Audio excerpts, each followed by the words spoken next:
발 더 깊이 있게 뉴스 속으로 시사인이 만드는 정치 라이브 김은지의 뉴스인 2월 5일 방송 시작합니다. 안녕하세요. 저는 시사인 김은지 기자고요. 첫 번째 코너 바로 들어가겠습니다.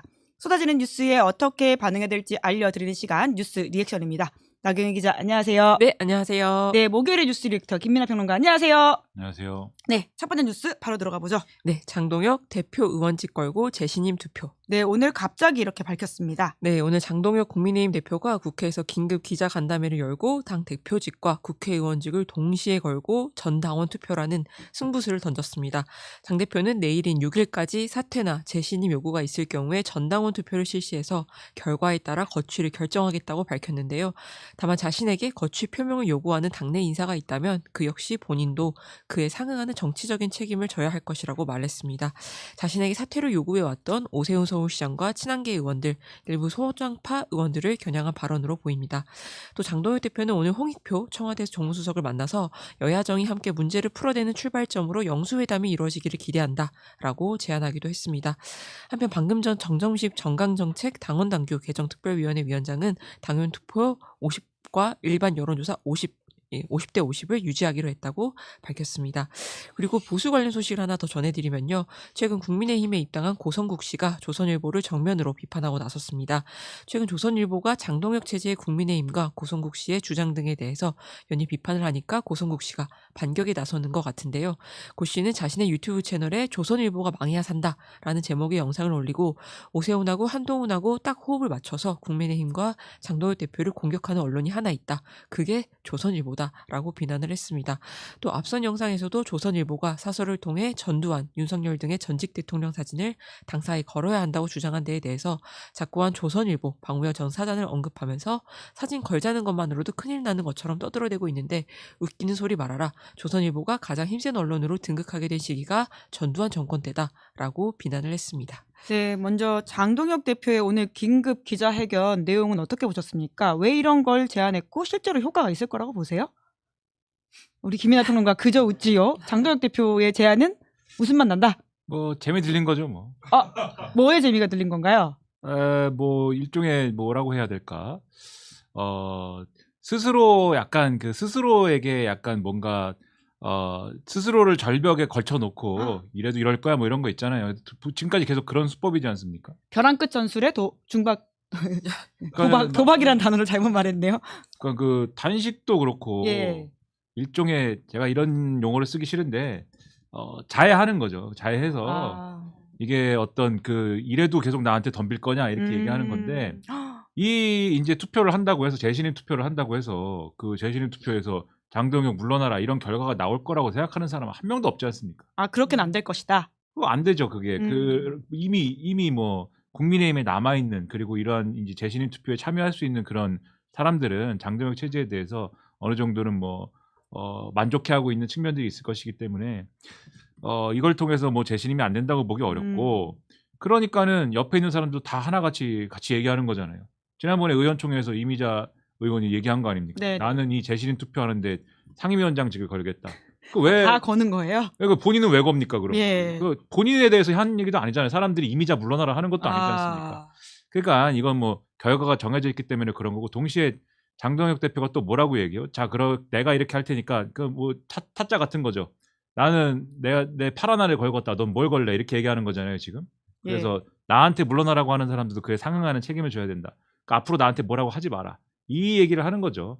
그러니까 뭔가 스스로에게 뭐 이 어떤 불리한 승부수를 던지는 것처럼 얘기를 하지만 사실 열어보면은 그런 것도 아니고 겉모양만 그렇게 해서 위기를 돌파해온 그러한 정치를 또 하는 건데 약간 강원 전략이 있는 것 같아요. 이게 일종의 이제 채찍인 것이고 당근 전략도 있는 것 같아요. 당근은 뭐죠? 아까 말씀하신 이제 경선 룰 문제도 5대5. 그렇죠. 그다음에 그 소위 말하는 친한계 이 원외 당협위원장들 다 속아낸다 이게 있었는데 오늘 뭐 그것도 이제 그냥 둬라 이거 안 하더라고요. 네. 그러면 뭐냐 그 계속 당내에서 이제 친한계 플러스 이제 오세훈 플러스 이제 뭡니까 그 대한과 미래인가 그 자칭 소장파라고 하는 분들 그분들하고 일종의 이제 반 장동혁 전설이 쭉 만들어진 거잖아요. 그거를 깨는 거죠. 이렇게 하나씩 깨면 각계격파. 그렇죠. 그럼 오세훈 시장 입장에서는 계속 장동혁 물러나라라고 할 건지는 한번 고민해 봐야 될 거예요. 오. 어쨌든 5대5이기도 하고 예. 그다음에 본인을 지지할 수 있는 어떤 당협위원장들이나 이런 부분들도 어느 정도 이제 뭐 좀 뭐랄까 살려는 드릴게. 그렇죠. 뭐 그런 상황일 수도 있고 그러면 경선을 한번 열심히 해서 예. 한번 붙어볼 만도 한데 이 생각이 들면은 그럼 좀 반발 수위를 낮출 수도 있지 않을까 예. 이런 부분도 있고 그다음에 이제 대한과 미래 이쪽도 뭐 거치 막 이런 것까지는 아니더라도 어쨌든 이 한동훈 제명과 관련된 여러 가지 조치들을 요구했던 건데 장동혁 대표가 답을 한 거잖아요. 불만 예. 있으면은 한 명이라도 그 얘기를 하면 나는 재신을 묻겠다라고 한 거니까 그 다음에 얘기할 게 없잖아요. 그럼 대한과 미래. 지금 얘기할 게 남은 사람은 한동훈 전 대표밖에 없거든요. 토크 콘서트 하니까 뭐 떡국서도 그렇고 이야기를 많이 하는 시간이잖아요. 내가 제명된 게 억울하다. 이 얘기는 계속 할 게 예, 남은 예, 건데 예. 나머지 사람들은 더 얘기할 건 없잖아요. 그러니까 이런 걸 좀 전선의 문제에서 이런 생각을 하고 이걸 던졌다라고 보는데 근데 계속 이렇게 가면 사람들이 생각할 때 이건 당내 어떤 그런 이 당내 구도에 대한 문제고 예. 당 밖에 있는 일반 유권자들이 이런 걸 보면서 아 장동혁 대표가 참 이제는 거듭났네. 민생 문제를 좀 챙기려고 하나 보네. 영수회담 이런 걸 해가지고 거기서 민생 얘기도 하고 뭐 이런다고 이럴 거라고 자꾸 하는데 이젠 정말 지방선거 준비 들어가나 보네 이렇게 생각할까요? 그게 아닌 거죠. 왜냐하면 한편으로는 그렇게 가면서도 이 당내 이제 어떤 그 인사나 이런 데서는 다 극우적인 어떤 그런 행보로 가는 거잖아요. 인재 영입위원장이 조정훈 의원인 거 아닙니까? 조정훈 그분 극우예요? 원래는 안 그럴 줄 알았는데 예. 고성국 TV에 나가갖고 예. 이 마포갑 당원이다라고 얘기하니까 아 특별 당원으로 잘 예. 모신다 이러지 않습니까?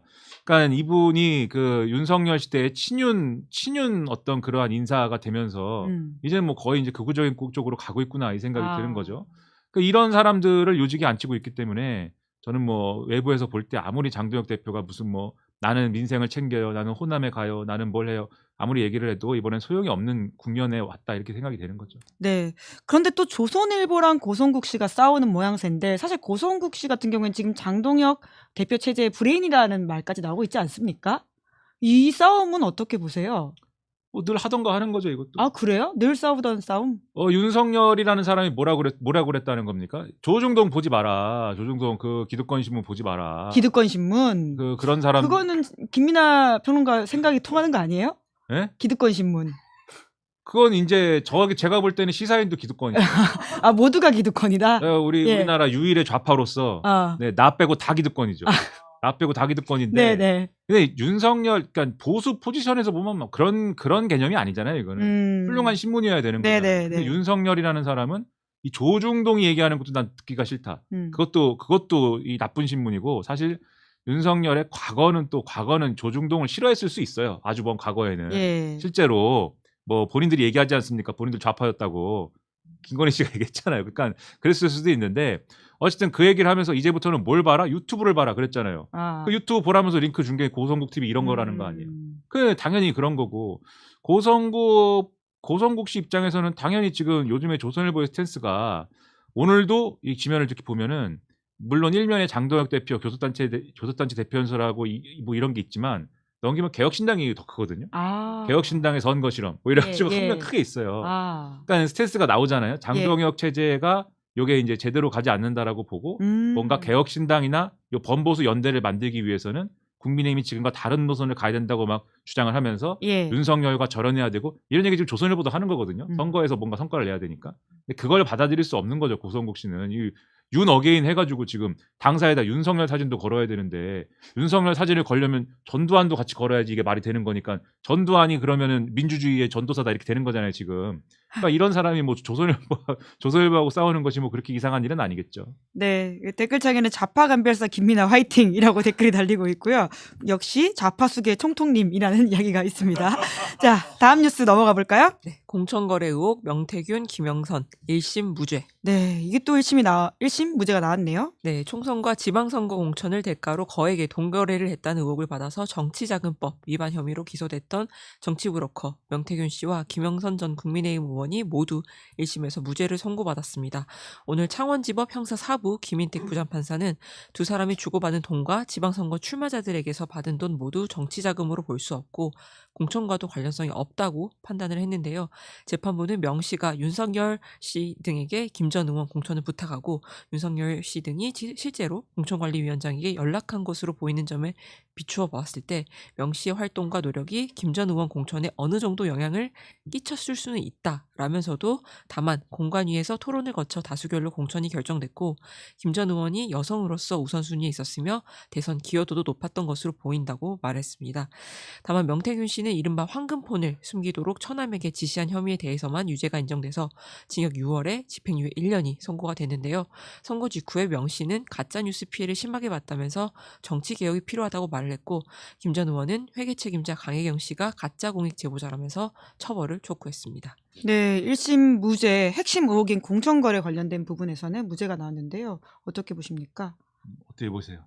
심각한 것 같은데요. 아까 주진우 기자랑 잠깐 전화 연결했었는데 면세점에서 특혜를 받았던 판사여서 애초에 문제가 있었다라는 지적을 하더라고요. 뭐 그런 접근도 가능하고 여러 가지 접근이 가능하겠죠.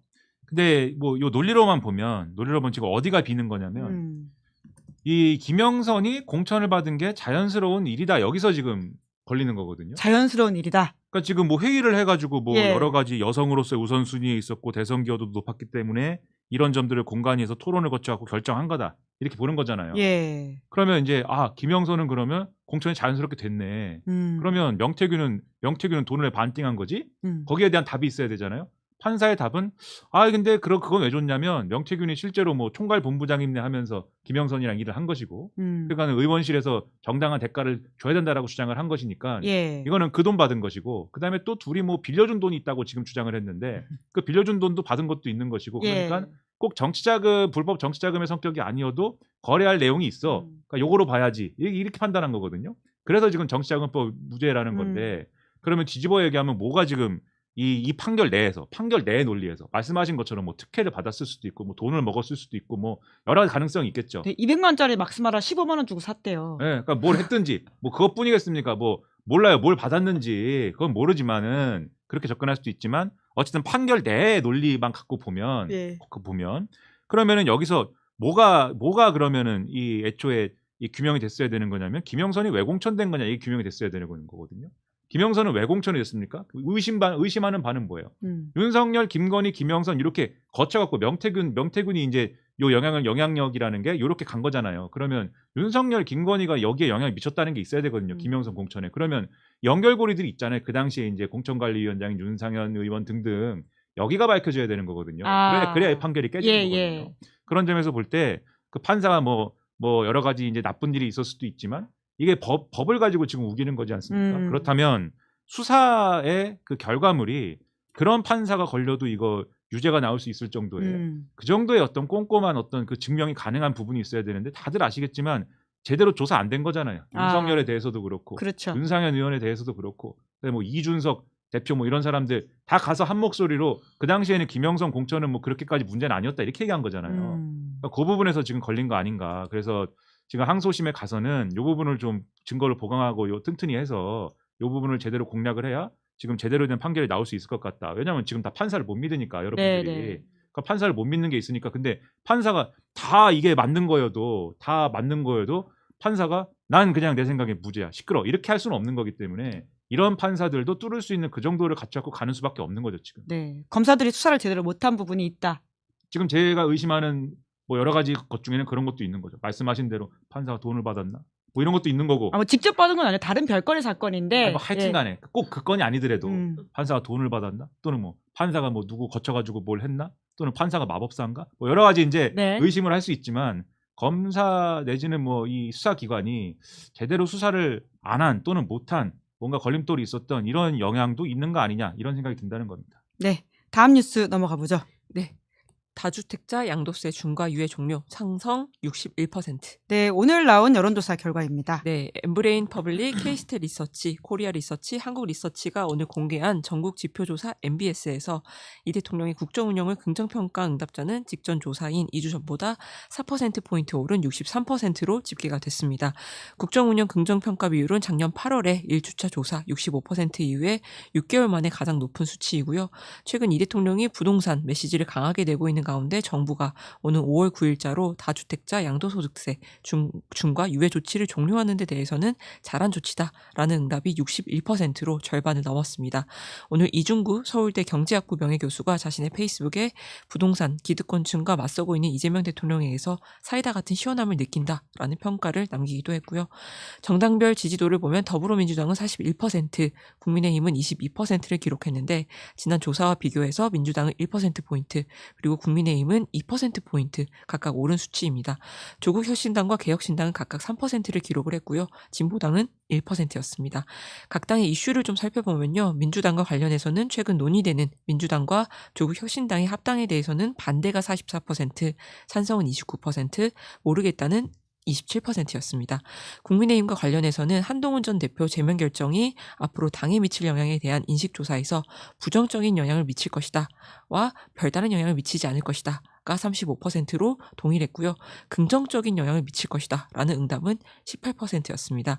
보다 자세한 내용은 중앙선거 여론조사심의위원회 홈페이지를 참조하시면 됩니다. 네, 이중구 교수는 이재명 정부의 부동산 정책에 대해서 사이다라고 했는데요. 제발 잠 좀 자자님은 김민아 사이다 멋지다. 김민아도 사이다 이렇게 써주셨네요. 자, 오늘 조사 숫자가 굉장히 많이 나오긴 했는데요. 이 중에서 김민아 평론가가 가장 좀 유의미하다고 보는 숫자가 있다면 뭘까요? 저는 숫자만 보면은 정신이 혼미해져요. 아, 그러면 네, 내용만 보실까요? 이게 숫자가 뭐지? 나는 이게 기억도 안 되고 네, 숫자가 어지럽습니다. 네, 그러면 이 항목 중에서 찬반 중에서 뭘 좀 의미 있게 보셨어요? 아니 뭐 일단 이 부동산 정책에 대해서 국민들이 뭐 긍정적으로 반응한 거, 이 여론조사 결과에 대해서 얘기하면 할 말이 굉장히 많죠. 긍정적으로 반응한 거는 전 당연하다고 봅니다. 부동산에 어쨌든 간에 대통령이 직접 나서갖고 뭔가 하겠다는데 예. 그거에 대해서 왜 해? 이러는 사람이 어디 있어요. 뭔가 어쨌든 간에 부동산 문제는 한국 사회의 심각한 어떤 그러한 문제라고 생각하니까 대통령이 칼을 뽑았구나. 그리고 부동산에서 우리가 일상적으로 살아갈 때 부동산 시장에서 문제인 사람은 누굴까? 막 투기해가지고 여러 채 가져가지고 말이야. 그걸로 뭐 이렇게 하는 사람들 투기꾼. 예. 투기꾼이 이제 요새는 유식한 말로 이제 다주택자다 이렇게 된 거잖아요. 지금 상황이. 아, 투기꾼 이꼴 다주택자인가요? 뭐 그런 거잖아요 지금. 아, 예. 그러니까 그 다주택자들 투기꾼인데 잡으면 좋다 이제 이렇게 된 거 아닙니까? 예. 그냥 이제 이게 높게 나오는 건데. 근데 저는 뭐 그럴 수 있다고 봐요. 대통령이 직접 자기의 정책이나 이런 것들을 강하게 푸시를 하면서 직접 메시지를 내고 직접 얘기를 하고 다 좋다고 봅니다. 근데 좀 요거는 나중에 가서 이제 곤란해질 수도 있다 싶은 것들은 예. 야당의 어떤 논평에 대해서 직접적으로 이제 반박하는 그런 어떤 모습이라든가 언론의 이제 보도나 이런 것들을 하나씩 끌어와서 이게 잘못됐다, 똑바로 해라 이런 거 있잖아요. 예. 이런 게 물론 대통령이 생각하는 바가 있고 뭐 그럴 텐데 이거는 사실은 대통령이 직접 나서가지고 공방에 뛰어드는 게 아니고 여당이 어느 정도 요거를 해줘야 되는 그런 측면들이 있는 거거든요. 아, 지금, 여당이. 예. 네, 이거를 대통령이 지금 다 이렇게 본인이 공격도 하고 수비도 하고 뭐 선수도 하고 감독도 하고 막 이런 거여서 지금 이게 이렇게 되면은 나중에 만약에 정상적인 정치 상황 같았으면은 막 난리를 쳤을 거야 아마 야당에서. 근데 지금 야당이 지금 그런 상황이 아니니까 뭘 해도 야당은 아무것도 대응을 못하는 상황이니까 그냥 굴러가는 건데 다주택자라는 요 부분에 대해서도 사실 문재인 정권 때 비슷한 대응이 있었잖아요. 메시지가 세게 나왔었죠. 그렇죠. 그때도 다주택자가 문제였던 거 아닙니까? 근데 이게 문재인 정권 때 해보니까 요 빌미를 잡히는 것들이 몇 개가 있어요. 첫 번째 막 이런 식으로 나와요. 첫 번째 주택을 여러 채 가지는 게 죄인가요? 뭐 이런 거 있잖아요. 약간 말투가 네, 왜요? 네. 한동훈 전 대표 그렇게요? 같은데요? 주택을 여러 가지 가지는 게 죄입니까? 그것은 죄가 아니죠. 자유민주주의에서는 주택을 10개도 가질 수 있고요. 저도 2개 정도는 가지고 있습니다. 예. 왜 이렇게 연습하셨어요? 왜 이렇게 잘하세요? 짤이다. 왜 그러지? 그가 소유를 왜 죄악시하느냐 예. 이렇게 가는 게 있어요. 그래가지고 욕망이 있으면 가질 수도 있는 거 아니냐? 뭐 이런 거 왜 욕망을 제한하려고 그러느냐? 예. 전체주의냐, 권위주의냐? 이게 첫 번째가 이런 게 있고 두 번째로 다주택자라는 게 지금 제가 말씀드렸듯이 투기꾼이냐 이런 것도 있지만 사실 집주인인 거잖아요. 네. 세해 주는 사람들이잖아요. 네네. 그러니까 민간임대 시장에서의 그 이제 공급자 역할을 하는 거거든요. 이름이 여러 개네요. 다주택자는 투기꾼이기도 하고 집주인이기도 하고. 뭐 네. 지금 담론이 그렇게 돼 있죠. 예. 그러면 뭐라고 얘기할 거냐면 다주택자들을 이렇게 옥죄 가지고 팔 수도 없는 뭐 팔 수 있는데 이제 어저께 이제 정부가 5월 9일까지만 계약하면은 잔금 치르는 거는 최대 6개월도 요것도 뚫어준다고 한 거잖아요. 그러니까 할 수 있지만 어쨌든 다주택자들이 지금 토지 거래허가 하는 데서는 팔 수도 없는데 세입자들한테 돈 줘가면서 내보내고 본인이 거기 살겠다고 해서 이렇게 가야 되는 건데 근데 그거를 이제 팔 수도 없게 해놓고 세금 때린다고 그러고 징벌적으로 접근했을 때 이게 보수의 용어로 예. 그러면 다주택자들이 세입자한테 부담을 전가하지 않겠느냐. 그럼 이제 지난번에 윤희숙 전 의원의 그런 연설 나오는 거죠 또. 저는 뭐 뭡니다 이렇게 임차인입니다 뭐 이런 거 나오는 거죠. 그런 게 있는 것이고 마지막으로 뭐가 나오냐면 당신들은 다주택자 아니야? 이게 있습니다. 지금, 내로남불. 네, 지금 또 하잖아요, 지금. 그렇죠? 예. 왜 정권에 다주택자인 사람들이 있고 여당에도 다주택자인 사람들이 있는데 당신들은 왜 안 팔아? 당신들이 안 파는 거는 지금 다주택자인 게 이득이 돼서 그렇지 남들은 다주택자 못하게 하고 당신들만 다주택자 하게 만들고 그러고 보니까 4050들은 돈 많이 벌어서 자산 투자해가지고 지금 다 부자고 떵떵거리고 사는데 2030은 대출 받아갖고 집도 못 사게 해가지고 지금 사다리 걷어차기를 해갖고 다 망하지 않느냐? 2030이 피해를 보고 있다. 막 이런단 말이에요. MC미나. 예, 지금. 아니 내가 오늘도 그 신문에서 그런 얘기를 봐가지고 그러니까 이런 반론거리들이 있어요. 그러니까 반론이라기보다도 프레임 형성 재료들이 막 생겨요. 네네. 이렇게 할 때 이제 그걸 부담을 사실 판단을 하기 때문에 이재명 정권은 초기에 그렇게 안 한 거거든요. 예. 근데 지금 이렇게 나오는 거는 어느 정도의 자신감이 있는 거죠. 어떤 자신감이냐면 아무것도 대응을 못할 것이다. 국민의힘이나 이런 보수 정권, 보수 정당은 그런 게 있는 건데 다만 그렇다 하더라도 어쨌든 간에 돌다리도 두드리면서 가는 게 좋잖아요. 그러면 뭐가 있어야 되냐면 공급 대책이라는 거를 지금 9월 달에도 발표하고 지금 엊그제도 발표하고 한 거잖아요. 그럼 이게 속도감 있게 추진된다라는 게 같이 있어야 돼요. 그래야 다주택자만 해가지고 뭐 이렇게 뭐 급매물 나오게 하고 그다음에 뭐 이렇게 해가지고 이것만으로 부동산을 우리가 다 잡겠다는 게 아니고 공급책도 있다. 당신들이 항상 원하는 거. 물론 공급 얘기했더니 당장 재개발 재건축 다 뚫어라 이렇게 얘기하니까 이상해지는 거긴 하지만 공급도 우리가 속도감 있게 간다. 이걸 해야 되는데 그러려면 또 여기서 법이나 제도나 이런 것들이 뒷받침이 다 돼야 되는 거거든요. 그런 것들을 속도감 있게 하면서 이런 이제 어떤 프레임에 대응해 나가야 된다라는 점이 저는 이 여론조사에서 한 가지 이제 중요한 어떤 그런 부분 아니냐 생각이 되고 왜냐하면 여론이라는 건 계속 변하는 거니까. 그렇죠. 지금 이렇게 높았는데 나중에 가면 이런 프레임 때문에 내려갈 수 있는 거거든요. 그래서 그런 프레임에 대응하는 게 이제 필요한 거고.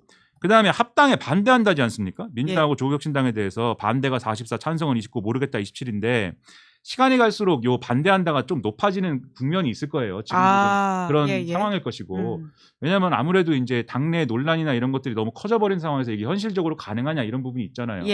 그래서 저는 정청래 대표가 이제는 좀 출구 전략을 마련할 때인 거 아니냐라는 생각을 합니다. 그래서 지방선거 이후로 좀 합당의 시점을 좀 늦추고 지방선거 이후로 하되 이제 절차는 계속 진행을 하고 전당대회가 있잖아라고 얘기한다면 그러면 제 생각에는 정청래 대표가 연임에 도전하면서 이걸 걸고 나가면 되는 거거든요. 내가 연임하는 공약이 합당이다. 합당을 마무리 확실하게 한다. 난 오케이. 그러면 거기에서 만약에 정청래 대표가 당선이 된다. 그러면 누구도 거기에 대해서는 딴 말 못 할 거 아니에요. 그러니까 좀 이 출구 전략을 만들어서 아예 뭐 하지 마라 이런 게 아니라 이거는 좀 논란을 정리하고 제대로 된 어떤 프로세스를 가져가기 위해서도 지금은 한 발 물러나는 게 필요한 거 아닌가 생각합니다. 근데 다만 오늘 MBS 나온 거 보면 더불어민주당 지지층만 좁혀서 보면 찬성이 47이고 반대가 38이긴 한데요. 이건 어떻게 보셨어요? 당대표가 직접 합당을 얘기를 했는데 이게 뭐 찬성이 44 이렇게 나오면 안 되죠. 50을 못 넘는다. 50도 막 70씩 나와야죠. 60씩 나와야죠. 자기 우리의 유리한 이슈다라고 딱 판단을 했을 때. 근데 지지자들이 볼 때 이게 뭐냐면 작은 정당이지 않습니까? 근본적으로 조국신당이. 그리고 민주당이 큰 정당이잖아요. 두 당이 합당을 할 때는 그럼 민주당이 뭐가 양보하는 게 있어야 될 수밖에 없어요. 그게 공천이든 당명이든 무슨 뭐 지도부든 뭐든 간에. 근데 양보를 꼭 해야 되나? 여기에 대해서 명분이 있어야 될 거 아닙니까? 예를 들면 양보를 해서라도 합치지 않으면 지방선거 승리가 어렵다든지 양보를 해서라도 합치지 않으면 정권을 바꾸기가 어렵다든지 야당인 상태에서 아니면 양보를 해서 합쳐야 개헌이 가능하다든지 개헌선이 된다든지 이런 게 있어야 되는데 지금 그렇게 생각을 안 하거든요. 민주당 지지층이. 200석이 안 되긴 하죠. 그래서 굳이 합당을 해도 합당을 안 해도 지방선거는 이길 수 있다. 이 생각을 하는 거고 또 한편에서는 굳이 합당을 해서 예를 들면 소위 말하는 중도층이나 이런 데서 요거를 긍정적으로 보지 않을 수도 있는데 오히려 지금 지방선거는 잘 될 수도 있는데 그런 거를 감수해야 되나? 이 생각도 할 수 있는 거고 국회에서 지금까지 조국혁신당이 하는 역할이 있지 않습니까? 예. 비교섭 단체의 몫으로 거기서 역할을 하는 게 있잖아요. 원내 전략을 봐도 지금 민주당이 써먹기가 좋은 어떤 그러한 옵션들을 조국혁신당이 따로 있기 때문에 많이 제공해 주는 게 있는데 그런 걸 다 포기하는 게 맞나? 이게 있을 거예요. 그렇기 때문에 이런 것들에 대한 어떤 명분으로 관철을 하거나 아니면 반론을 제기하면서 이걸 깨거나 정청래 대표가 그렇게 가야 되는데 그렇게 할 수가 없거든요. 그래서 이걸 보더라도 저는 뭐 무리가 계속되고 있는 거 아닌가 생각을 하는 겁니다. 네, 마무리로 한동훈 전 대표 관련된 조사만 다시 짚어볼까요? 관련해서는 부정적 영향 미칠 것과 별다른 영향을 미치지 않을 것이 35로 동일했다라고 합니다. 이건 어떻게 보세요? 그 주식시장에 보면은 선반영됐다라고 하는 게 있잖아요. 이미 한동훈은 같이 못할 것 같다라고 이 정파불문 생각을 하는 거죠. 이게 무슨 이유든 예, 너무 장동혁 대표 체제가 너무 미워해서든 아니면 뭐 한동훈 전 대표가 진짜 배신자여서든 예. 뭐라고 생각하든 예. 같이 못하는 상황이었던 것 같다. 그러면 차라리 시원하게 나와라. 시원하게. 그렇죠. 예. 나와서 뭘 할지는 어쨌든 신당을 창당하는 거든 무소속으로 나가는 거든 간에 거기 있어서 뭐 하냐 이렇게 생각하는 사람들이 있는 것이고 또 어떤 사람들은 배신자니까 떠나라. 떠나는 것이 우리는 훨씬 좋다. 예. 이렇게 생각하는 사람도 있는 것이고 예. 그러니까는 민주당에 가까운 꼭 민주당 지지층이 아니라 상대적으로 이제 좀 진보적인 어떤 정치상을 갖고 있는 사람들은 한동훈 거기 왜 있냐 이게 가깝겠죠. 그냥 나와서 당신 가게를 하나 만들어라 이게 있을 것이고 그게 아니라 이제 지금 보수에 가까운 축에서는 나가라 배신자는 윤석열도 망했는데 너도 망해야 되지 않겠느냐 이게 있을 거 아닙니까? 그 두 가지 같이 있으니까는 이런 여론이 좀 나오지 않나라는 생각이 듭니다. 네, 국민의힘 지지층을 한정해서 보면 긍정적인 영향 오히려 나간 것이 제명이 37, 별다른 영향 없음이 31, 부정적 영향이 26이다라는 것도 그러니까 말씀드리겠습니다. 그 영역에서도 예. 이게 차마 잘된 일이라고는 안 하는 거예요. 그러니까 나가도 별 이상은 없을 거야 이렇게 생각을 하는 게 이게 원래는 긍정으로 가야 되는 거잖아요. 정파적으로 보면은 그렇지 않은 게 그러니까 한동훈 제명이라는 게 별로 명분이 없다는 게 거기서 드러나는 거죠. 네, 그러면 오늘은 여기까지 하도록 하겠습니다. 두 분 수고 많으셨습니다. 고맙습니다. 네, 감사합니다. 네, 2월 5일 뉴스 리액션 여기까지 하고요. 전 잠시 후에 장윤선 국회의원 두 분과 함께 돌아오겠습니다. 기다리시는 동안 구독, 좋아요, 알림 설정 부탁드리겠습니다. 고맙습니다.